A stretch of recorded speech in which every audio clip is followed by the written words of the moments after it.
right, we got to talk about Geoffrey Owens, y'all. This came across my timeline. I actually saw this on Instagram, and the funny thing is, I remember Geoffrey Owens. I have such fond memories of him because he was attached to one of my favorite all-time top 5 shows ever, The Cosby Show. I don't care what you say about Bill Cosby. The Cosby Show was it's got a special place in my heart as I age and as I grow. It's just one of the fondest memories I have, watching that show with my mom, watching that show just on my own. That was one of my shows. As a kid, I was sitting there watching that show, and it's just fond memories of my childhood. But anyway, listen, we got to talk about Geoffrey Owens because he recently sprung up in the news with him basically saying that, hey, listen, he's still struggling financially. And a lot of people think that because you make it to Hollywood and because you have a career and because they see you online, they see you on TV and they see you in movies and they see you getting casting roles, they believe that equates to financial success. He's well off. He don't need no help. He don't need no money. And it's funny because I recently remember the most recent thing I think I seen Geoffrey Owens in was the Power Universe. And I was like, oh man, okay, he showed up as the lawyer that ended up helping out Tariq after Ghost passed. And it was just like, man, it was just a refreshing moment. It was just really refreshing to see him in a role in the Power Universe. And shout out to 50 for giving him a shot and giving him a look, right, to get him that role, because he did well. He did really well. I liked him in the show. I just think he's a very talented guy. We didn't see much of him on The Cosby Show, but I love the way he carries himself as a man. I love the way he carries himself as a human being. He just seems like, I don't know him from Adam personally, right? But from the outside looking in, he just seems like just a really humble dude, a humble guy who just goes about life just trying to make ends meet, trying to do what's necessary. And we're going to get into this interview that he had where he's talking about his struggles with money and his finances. I still struggle to make a living. Oh. I struggle every day to make my ends meet. Former Cosby Show star Geoffrey Owens is still struggling to make ends meet. The actor sits down for a recent interview with V103 Atlanta's Big Tigger morning show, where he reacts to being job shamed after a viral post in 2018 that showed him working behind the register at grocery store chain Trader Joe's. In the new chat, the 63-year-old, who became well known for his character of Alvin on The Cosby Show in the 80s and 90s, defends his side hustle and shares what it was like to be job shamed by the internet. Someone came in and took pictures of me, and I was like, well, now that this is breaking, right, I'm not going to feel comfortable working in this store wondering if this customer, wondering who's around with a camera, it's going to be just too okay, weird. got you. I'm a very private person, I don't want to be doing my job thinking that every other person might be having a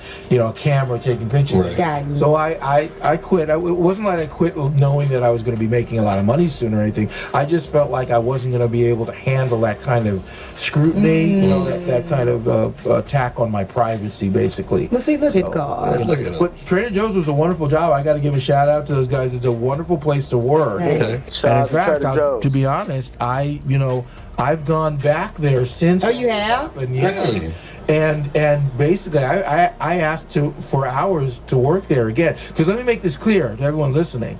Even today, right now as we speak, I still struggle to make a living. Oh. I struggle every day to make my ends meet. And people can't get their heads around that.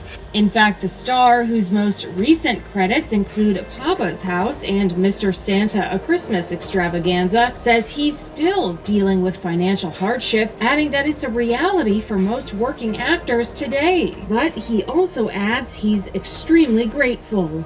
People have the impression that, well, you're making a lot of money. What's the problem? Why would you have financial troubles? They don't understand the specifics of how my industry works. Right. They don't understand the salaries, the pay scales. A lot of people would imagine that you had those wonderful residual checks on the Cosby Show. Right, which were never particularly wonderful for me. Okay. Oh, wow. Remember, because I was not. You were here and there. I was here and there, Okay. right? I did maybe 20% of the show. Okay. That's what drove me to work at Trader Joe's to begin with. But honestly, I'm not much better off now than I was Really? then. Really? Right. I'm Yeah. grateful for the work I have. Right. Again, I work more than a lot of people, Right. so I got to keep perspective. But the fact is, I struggle every day Wow. to make my end. I have certain expenses. No one has to know what they are, but Right. everyone has expenses. Right, exactly. Everyone has needs and stuff like that. Yeah, what's interesting about it, what's most interesting about it is because he's right. You do look back on those TV shows and you'd be like, well, you were on a syndicated talk show that spanned over the course of several seasons. And of course, there were spinoffs from that. But when you look a little bit deeper into it and you realize that Geoffrey Owens' character, Alvin, wasn't a major character. It wasn't it wasn't like he was playing the role of Theo, right? Who, was in nearly every episode, or even, Denise, who was in every episode until she ran into problems with Bill. But he didn't have a major role on that show. You heard him say he was only in about 20 to some odd 30 episodes maybe of the show. So those residual checks for him aren't going to be particularly huge. And it's not something that you can probably depend on for the rest of your life to sustain you. And so at the end of the day, he's like, I got to go out and make something happen. I got to go out and provide for my family. I got to go out and provide for myself and make sure that I still take care of the things that I need to take care of. And when you have people that are coming into your place of work and they're disturbing your peace, and you're honestly in there just trying to make an earnest living, just trying to go to work like a normal person, and then clock out at the end of the day and go home and collect your check, I could imagine that it makes it extensively more difficult, much more difficult to try and maintain that job in that space when you have a recognizable face like he does. And so, my heart goes out to him. I know he'll be fine because he seems like he's a diligent and hard worker. I have seen him get roles. I would hope that someone extends an olive branch to where he gets, I would like to see him in something a little bit more permanent as far as, TV Hollywood goes. But again, he's right. We don't understand the inner workings of Hollywood. We don't understand how these checks are doled out and how much these actors are really getting paid, because in other words, he's telling you without saying it. He's like, a lot of these actors are broke.